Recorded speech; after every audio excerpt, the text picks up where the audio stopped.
Item 9C, receive oral update on the city's appeal of the Federal Emergency Management Agency San Francisco Bay Coastal Study for the City of San Bruno.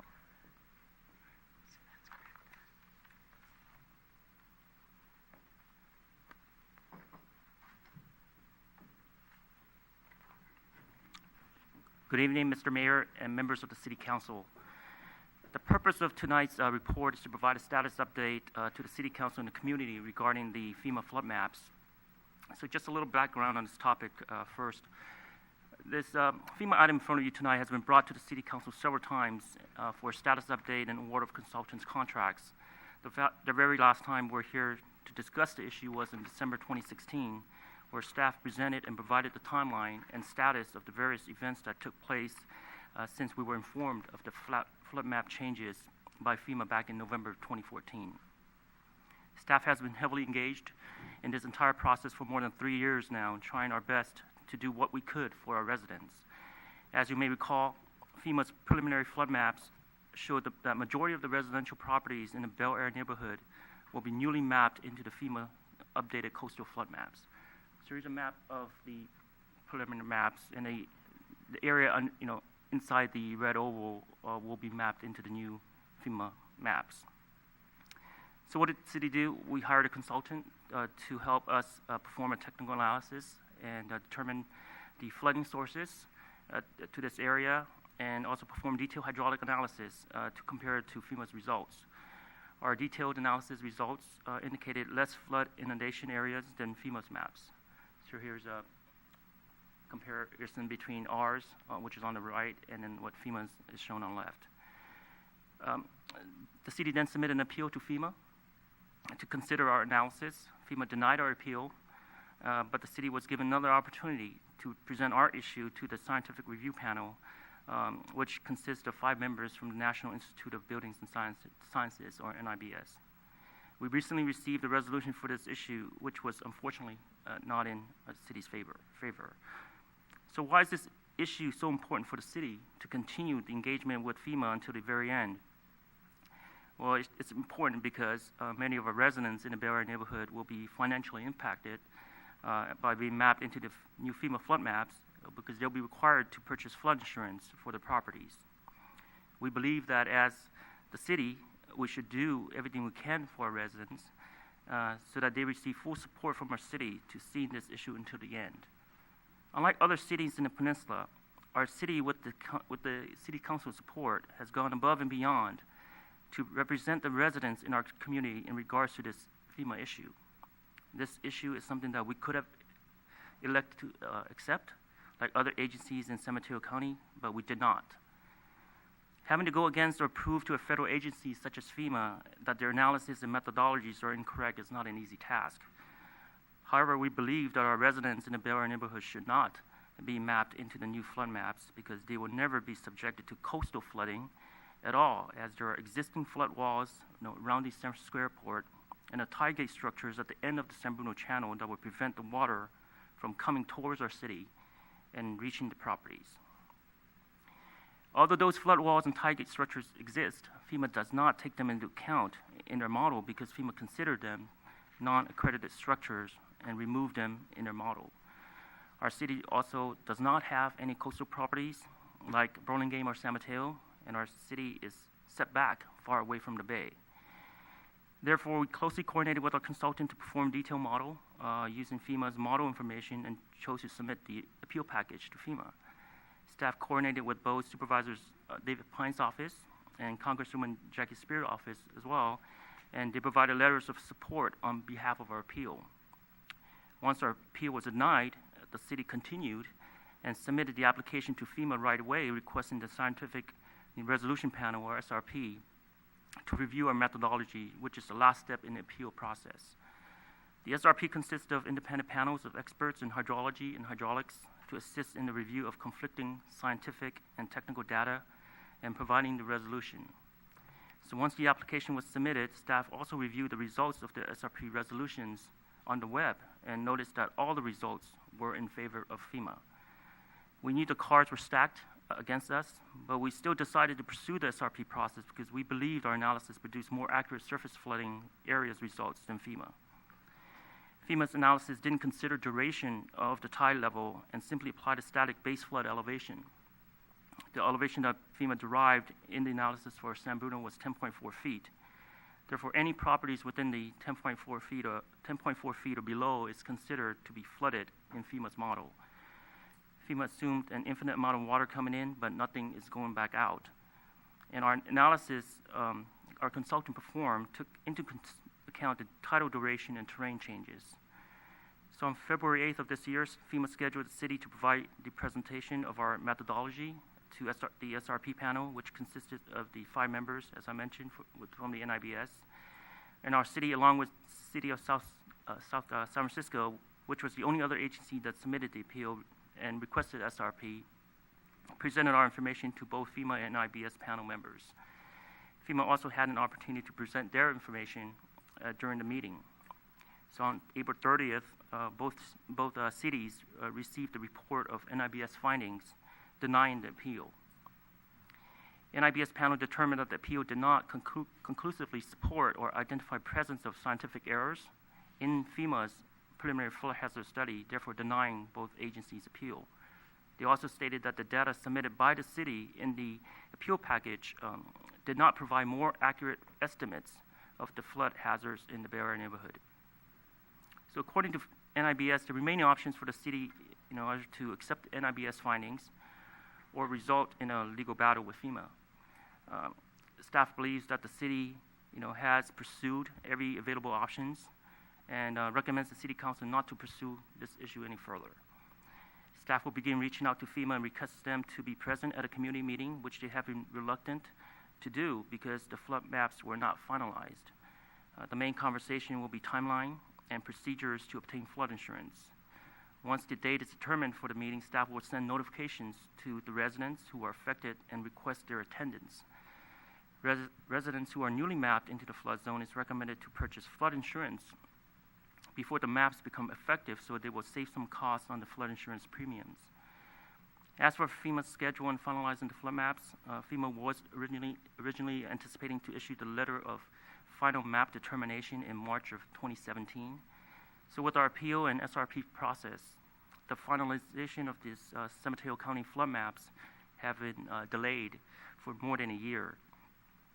And FEMA anticipates issuing the letter of final map determination in September of this year. And once FEMA issues that letter, there will be a 6-month period before the maps become effective. So in closing, I would like to thank the City Council, City Manager Bryan Perkins, and Michael Barber from the Supervisor David Pine's office, and I mentioned about Bryan Perkins from the Congresswoman Jackie Spear office for all your support on this issue. Bryan and Michael have been supporting the city since the beginning by attending meetings and conference calls to discuss the issues, and we are very grateful to have them on our side throughout this entire process. And Bryan is here today, and he has some preliminary issues about insurance requirement and cost that he can share with us tonight as well. This concludes my presentation. I'll be happy to answer any questions. Okay, Mr. Perkins. Good evening, Mr. Mayor, members of the council. My name is Bryan Perkins. I'm the district director for Congresswoman Jackie Spear. Tonight I'm also here with our deputy district director, Katrina Reel. This was a disappointment, and the Congresswoman was also very disappointed in the determination. We thought that the city had a solid case on a scientific basis for not being determined to be in a flood zone in the Bel Air neighborhood. FEMA determined otherwise. It's a good example of how, in the case of council members, if you pass an ordinance, you're able to go out into the streets and see its day-to-day operation. In our case, we're able to sit in on the scientific review panel process and see the failures of that process. I've explained those shortcomings, if you will, to the Congresswoman, and she filed a letter of protest with the FEMA administrator at the end of February. The FEMA administrator turned that down and subsequently decided that their own process was, in fact, in accordance with their regulations and the law. I'm here tonight to offer what information I have. I'm not an expert on the FEMA flood program. I'm an unwilling novice on the FEMA flood program. And I will, to the extent of my knowledge, be happy to answer any questions. It's up to FEMA at this point. They have indicated that their schedule is open and they'll schedule meetings with the public at the convenience of themselves and the city staff. So there shouldn't be a problem at this point getting information out to the community. I think a couple of messages need to be clear. First of all, if you don't have a federally backed mortgage or a private backed mortgage, in fact, if you don't have a mortgage, you're not required to purchase flood insurance under our law. If you do have a federally backed mortgage, and in most cases if you have a privately backed mortgage, you will be required. 90% of all mortgages in America are backed by the federal government. So in all probability, if you've got a mortgage, insurance is going to be required. As Mr. Tan stated, the letter that will be coming to the city will be dated around September 1st, and the requirement to have insurance will be approximately 6 months later. There will be an advantage to buying insurance and having it enforced prior to September 1st. There's a huge price advantage to doing that, and that'll be explained to the public at that time. Under the current law, I checked on Monday morning, if the public in the Bel Air neighborhood went out to buy insurance, at the moment it'd be $450 per year. The second year would be $475. Again, this is all under current law. Things could change. And after that, there's an escalation period until and I should point out, that's if you bought the insurance today before the flood map becomes effective. Once the flood map becomes effective, if you buy insurance after that point, it's a lot more expensive. So it's always more advantageous to buy the insurance before the map becomes effective. So you start out with $450, let's say, you go to $475 the second year, and then it escalates over time until it gets to what's known as the full risk rate. In other words, you start out at a subsidized rate as if there isn't a flood map in effect, and you escalate over time to the point where you get to your full risk rate. I asked, what's the full risk rate? It depends upon the house, but nationally, the time period to escalation to a full risk rate has been around 10 years.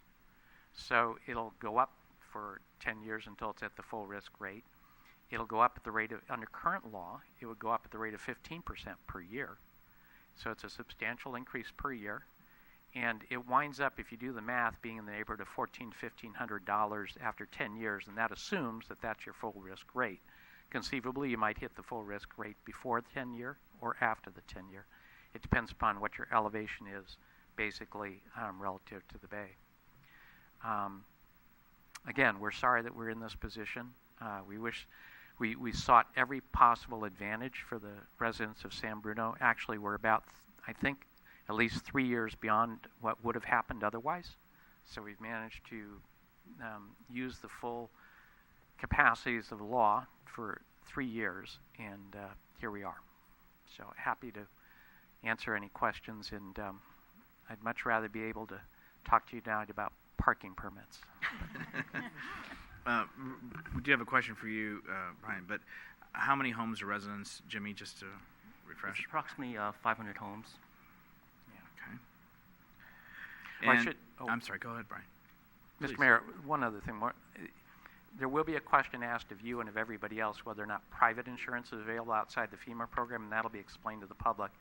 The answer is that often private insurance is available. Sometimes it costs more, sometimes it costs less, and there are advantages and disadvantages to private insurance. My apologies for interrupting. No, not at all. Jimmy, you alluded that wanting to schedule a community meeting with FEMA, some resistance. Ms. Perkins, you seem to allude that they're willing to come and talk to our residents. I mean, they're not available tomorrow. They have a volcano going in Hawaii at the moment, and that's for real. That's the same staff. But they are available to talk to the public. And so far as I remember, because this happened in North Shoreview, San Mateo, they held at least 2 meetings. So I'm sure that they'll be happy to try and arrange something that's convenient. They really do want the public to understand what's going on. So. If I could just clarify the director's statement. Yeah. We have asked and had many conversations with FEMA over the last 3 years at the council's interest and request to us to convene public meetings to do everything we possibly could to let residents know as early as possible. And that's what FEMA, I would say reluctance is a kind word. Yeah. They essentially refused. FEMA was not willing, not available to work with us in that regard until the maps were finalized. And we agreed to their map. And they refused me as well. And I appreciate that. I know this is, at least for me sitting up here, this is the second time dealing with FEMA. Back in 2010, and then now. So let's just say that they're not my fan favorite, but I know they have a job to do. But I think our council would have the expectation that, of course, they would come here and help assist, educate, communicate, and really go down, especially with the cost savings, as you said, within the first 6 months once the letter's final. So I do want to open it up my colleagues, but I do want to say to staff and to the supervisors in the Congresswoman's office, there was a lot of time, a lot of effort, a lot of work. But I think that this council took that action to take the time necessary. Obviously, we spent your hours and meetings and assisting us, but I think we owed it to the residents of the community to appeal and to fight to the end, because that's what we do here in San Bruno. So I want to thank you for the staff that's done that. And your staff did a tremendous job, and I think that your consultant probably did as good a job as anybody could have, given the circumstances. I learned a great deal about the shortcomings in the scientific review panel process, and when that legislation comes up for review in about 3.5 years, we'll probably have something Congresswoman will want to say about it. She voted against that law, by the way, to renew it in its current form, but that's a separate story tonight. Thank you. Questions to Bryan or to staff? Laura? I guess the question I would ask is, so this meeting is public and the information's going to get out there. There's going to be a lot of questions. Will the map be posted, more information be posted maybe on our website or? Yes, FEMA actually has numbers of publications and informational resources that will be available to the public, yes. Great, thank you. There's a website that's called FloodSmart, and it generally has a lot of the questions that folks would want to have answered, but most of the things that really count are, what's it going to cost to me, and what am I looking at here, and what are my options? So a lot of those things you really need to ask in public in a meeting and get them answered. Other comments, Marty? Or questions, I'm sorry. No, it's fine. I think you covered pretty much the thanks to staff and all the effort that everybody put into this. It's definitely unfortunate. Giving out bad news isn't fun. So with these meetings, does FEMA provide translators? Because we do have Spanish-speaking community, and some other languages in that neighborhood. I can certainly ask and ask that they do that. I'm not sure that they do, but I'll certainly be happy to ask. Yeah. And having something on our website of announcing this sooner rather than later. I know Robert's going to be asking probably some of these questions, but if I was an owner over there, I'd be very interested in getting ahead of this problem and figuring it out. So, thank you. Thank you. Michael and Laura? Irene? I just want to say thank you, Bryan, and everyone else who's been a part of this for all these years. I think I was at the very first meeting and the second meeting and the third meeting, and this staff and our staff, I have never seen people work so hard for the people of San Bruno, so I just want to thank everyone again. Okay. And Robert, please. Robert Rico, 7th Avenue, and I'm probably going to end up on the new map. Just to confirm, when FEMA comes out, there's no chance of them making any changes. They're just going to tell us what has to be done. My understanding is you're correct. Okay. And through you, will you tell Jackie thank you for continuing to work for us, and hopefully that, as you said, we can get the information out early enough so that those of us that potentially are going to have to pay for it will have some options. Thank you, Robert. Please, of course. I'm Michael Barber from Supervisor Dave Pine's office, so I've been heavily involved with this, trying to predict some optimism here. First of all, I want to point out that we have Erica Powell, who's our county flood resilience program manager. she's actually working on navigable slough and some of the areas around here that could potentially impact. We are looking at, from a county level, what can be done there. And there's also conversations which hopefully the city council and city manager are aware of. There is a conversation going on about, can we create some kind of county flood organization that can address these issues on a county-wide scale and not in incremental pockets, city by city. It's a large project, and we've been working closely with the Congresswoman's office on that issue. Somewhat discussed at the water summit we had on, when was that, March 30th? The only other project I wanted to point out is there's a project called Resilience by Design. Not sure if you're familiar with that. It's been primarily focused on Colma Creek, but it does impact San Bruno Creek to a degree. Mr. Tan attended the first meeting on that. They are presenting their design projects on May 17th, 18th. That although it is focused on Colma, the lower reach of the study would benefit San Bruno. So I just want to make you aware of that project. At this point in time, it's a design concept, but I've spent a lot of time working with them on that. I'm personally very excited about it. If it can be brought forward, it will benefit the community in the long run. So trying to be optimistic in a... Through the chair? Yes, please. Michael, Yes. Before you leave the podium, even if we do those things, what effect would that have on the FEMA map, on the flood zone map? Or if we do all the projects, I know the San Francisco Airport has projects that they're contemplating, and the Colma Creek, as you said, and all the different projects that are out there.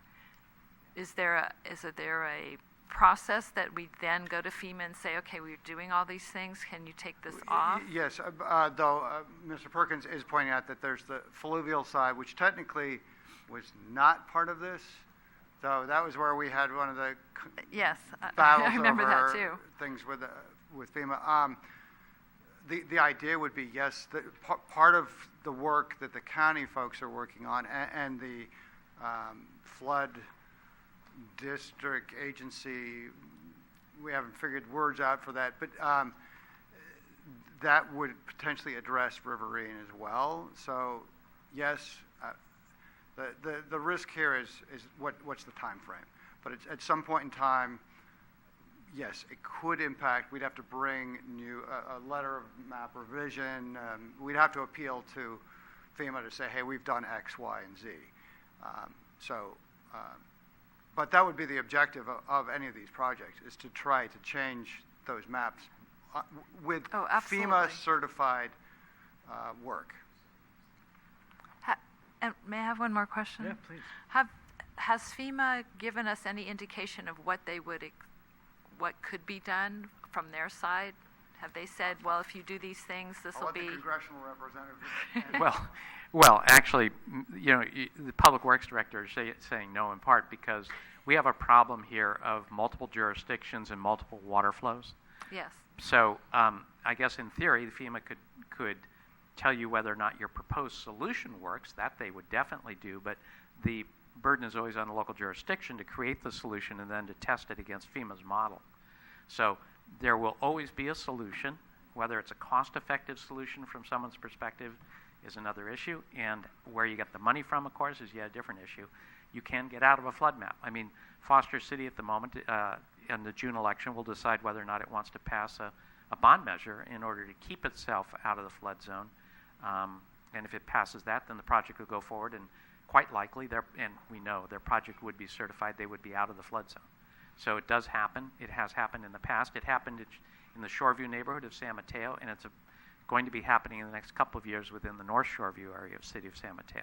So those things do happen, but it's up to the city to propose the solution and to test it against FEMA's model. Okay, thank you. I can just piggyback on that. The one other piece that's complicated here is SFO is in this mix. They were actually, even they were slammed down by FEMA. So I'm not privy to all the details. They're working on things. So what they do will impact you as well. So it's one of the reasons why one of the first studies that I had worked on was a multi-jurisdictional project in the San Bruno, Colma Creek, which was SFO, San Bruno, and South San Francisco, where we were looking at some solutions. SFO is just as interested. So the upside there is they have money. So again, I'm trying to be an optimist here. Thank you. Thank We you, Michael. appreciate that. Thank you for staying, and thank you for updating us. Appreciate it.